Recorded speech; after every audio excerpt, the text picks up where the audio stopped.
there it is, the only Scooby-Doo video game I ever played. And I guess because of this, the question becomes, did I manage to play one of the good ones? Well, let's figure that out by starting off with the story, in which we follow the gang as they're off to meet Fred's cousin Jed. Jed being a person who creates monster costumes for movies, and he does this using a special material called mubber. But regardless, upon arrival at where he works, the gang finds out that he is missing, and now the gang must go to several different locations to try and find him, which include Chinatown, an abandoned theme park, and a museum. And it's up to you to control Scooby-Doo as he goes through the levels within each world. And while in these levels, Scooby must go around collecting clues in order to figure out who the villain of each area is. But this won't be such an easy task because the levels are littered with rogue animatronic mubber monsters. But luckily, whenever you defeat them, they drop mubber, which after a certain amount is collected, allows Scooby to get his own costumes. And with these costumes, Scooby gets special abilities such as being able to do kung fu or being able to glide. And well, I guess that kind of covers all the standard stuff you'd be doing in this game since it is just a general 3D action platformer. And then you just sprinkle in a few like sliding sections or water sections and then you're good. And then you have some neat bosses you gotta knock down. Like you gotta go up against a giant robotic dragon or a guitar ghoul in the House of Mirrors, or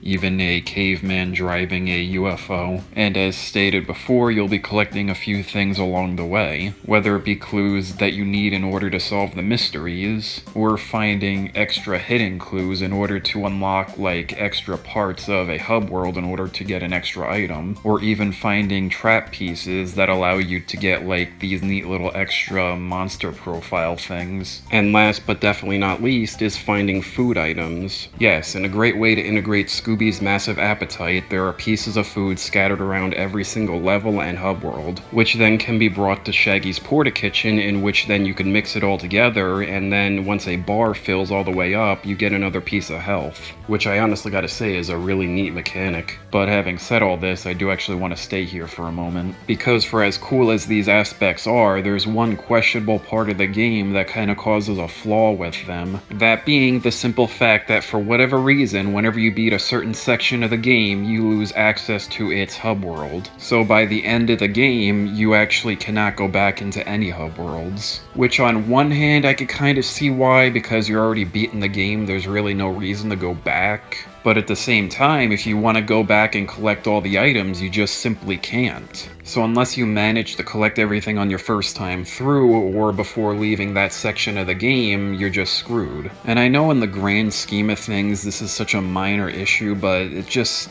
why restrict access to previous areas at all? It's just such an arbitrary choice that makes no sense. But with that rant out of the way, that's really all the major stuff I wanted to cover with this game. So let's just quickly knock out what's left. First of which is that I said earlier that you need to collect clues in order to solve the mystery. But what I didn't say is that in order to properly utilize the clues, you need to answer questions with Velma. And this leads to a neat little mini game where you just have to pick the right clue. And this is a cool little concept, it's just a little unfortunate that it's kind of undercut because of how, well, way too easy it is. But I mean, this is a kid's game, so I kinda can't be that harsh on it. What else is there? I guess I can quickly talk about the controls. Since you're playing as Scooby, and since he's on all fours, he kinda doesn't control as you would want him to, I guess. With a bit of a delayed turn, and if I remember correctly, a delayed jump. But nothing really too bad here. Next up, I've mentioned the hub worlds, but I really didn't go into that much detail about them. And although there's really not that much to go into, it's just neat to have them, to walk around, go to each level, and even talk with some characters. Alright, next we have the graphics, which in all honesty feels like a very good representation of like the classic 60s style in 3D. And I would say the same about the music, with it being very like 60s pop orientated, as well as it just being general playful like horror-ish themes, like not taking itself too seriously. And surprisingly, I gotta say, there is actually in this soundtrack some like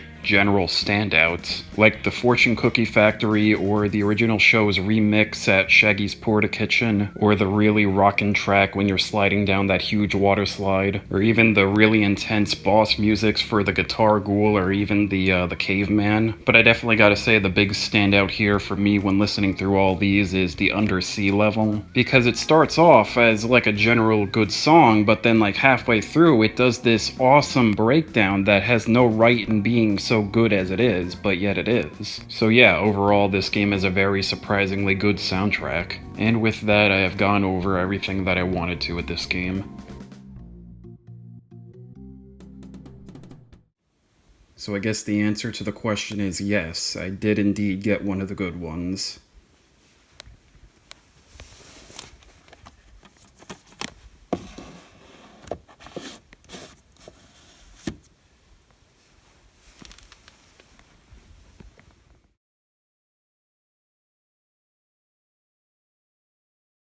Am I glad he's frozen in there and we're out here and he's the sheriff, and that we're frozen out here and we're in there and I just remembered we're out here. What I want to know is, where's the caveman?